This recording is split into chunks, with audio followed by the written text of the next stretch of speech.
हर हर महादेव, जय भोलेनाथ। नमस्कार, मैं साधना पांडे मार्गदर्शन पे आपका स्वागत करती हूँ। दोस्तों, करवा चौथ व्रत की पूजा हो चुकी है।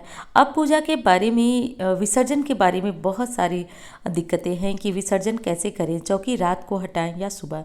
तो सर्वप्रथम तो सुन लीजिए, चौकी आपको पूजा के बाद तुरंत बाद बिल्कुल नहीं हटाना है, अगली सुबह ही आपको चौकी हटाना है। तो ये बात बिल्कुल स्पष्ट रूप से सुन लीजिए, क्या क्या अभी हटाना है, क्या क्या सुबह हटाना है, ये देख लीजिए।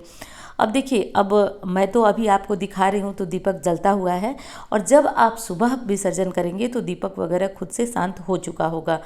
तो देखिए, सबसे पहले जो करवे का भरा हुआ सामान है, जैसे एक करवे में तो जल भरते हैं तो चंद्रमा को अर्घ्य दे देंगे, तो वो तो यूज हो गया। और जो करवे के ऊपर मिठाई रखी रहती है वो चंद्रमा को भोग लगा देते हैं, चावल पक्षियों को डाल देते हैं। अब भरे हुए जो करवा एक बचा हुआ है उसको हम सास की जो साड़ी है और जो सामान सब है उसको क्या करेंगे, तो वो सास को ही दिया जाता है। कलश को हटा दीजिए, कलश का पानी तुलसी जी में डाल दीजिए, और जो चावल बचा हुआ है कलश के नीचे, कलश पे रखा हुआ, करवी पे रखा हुआ, उन सभी चावलों को पक्षियों को डाल दीजिए। पक्षी खाकर संतुष्ट हो जाएंगे। कलश में रखा हुआ सिक्का, सुपारी, ये सब आप अपने प्रयोग में ला सकते हैं, अपने रख सकते हैं। और जो गौरी गणेश हमने बनाया था पूजा के दौरान, उनको आप कहीं अलग किसी, जैसे मैं प्लेट में रखी हूँ, रख करके आप किसी भी स्थान पे, सुरक्षित स्थान पे रख दीजिए। तुरंत गौरी गणेश का विसर्जन नहीं होता है, एक आध महीने बाद आप इनका विसर्जन जल में कर दीजिएगा। जो मिठाई है, जो फल फूल आपने चढ़ाया है, वो रात को ही आप उठा लेंगे और प्रसाद सबको दे देंगे, सुबह तक आप नहीं छोड़ेंगे। जो आप खाने पीने की वस्तु चढ़ाए वो रात को उठा लेंगे। जो सामान आपने साड़ी वगैरह चढ़ाया उसमें से कुछ निकाल लीजिएगा, चूड़ी या कुछ भी आप अपने लिए। बाकी सामग्री सास को दिया जाता है। सास यदि नहीं है पास में तो रख लीजिए, सूखे सामान को रख लीजिए, और जो खाने पीने वाला सामान है आप वो अन्य किसी को दान दे सकते हैं, और जब सास से मिलिए तो दे सकते हैं। या फिर सास सुहागिन नहीं है तो सास के बराबर कोई स्त्री हैं तो उनको दे सकते हैं। जो बिछुआ वगैरह चढ़ाया है आपने वो दान भी कर सकते हैं और प्रसाद के रूप में खुद भी पहन सकते हैं। जो करवे पे रखा हुआ चावल है, कलश के नीचे वाला चावल है, उसको पक्षियों को आप लोग अवश्य डाल दीजिएगा, इधर उधर मत फेंकिएगा।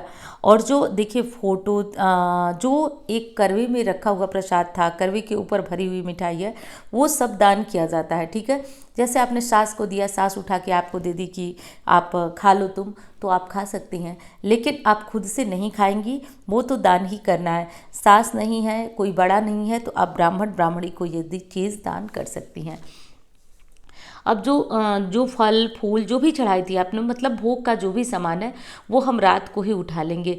बस चौकी पे रखा हुआ अन्य सामान, भोग के अलावा और कोई सामान हम नहीं उठाएंगे।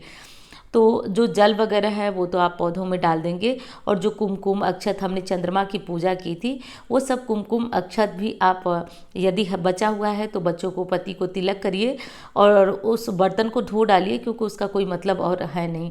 चालन को, और जो प्लेट, आजकल तो मार्केट में बहुत सारी तरह तरह की प्लेटें आती हैं, उसको आप अगले साल भी यूज़ कर सकती हैं। बहुत सारे कमेंट हैं कि क्या एक ही साल यूज करना है। देखिए, ऐसा कोई नियम नहीं है, बल्कि अगले साल भी आप उसे यूज़ कर सकती हैं। तो आप संभाल करके जो लोटा, चालन या जो भी सुंदर सुंदर चीज़ें आप खरीद कर लाए हैं, आप उसका इस्तेमाल अगले साल कर सकती हैं। कोई ज़रूरी नहीं हर साल चालन बदलना।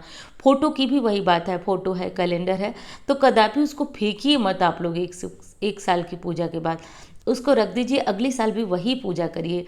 तो करवा माता की फ़ोटो आप मंदिर में भी रख सकती हैं, अलग भी लगाकर उनका पूजा भी कर सकती हैं।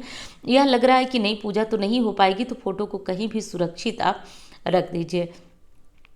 जो रोली वगैरह था भगवान को हमने चढ़ाया था, उसको आप अपने हाथों में, पति के हाथों में, बच्चों के हाथों में बांध सकते हैं।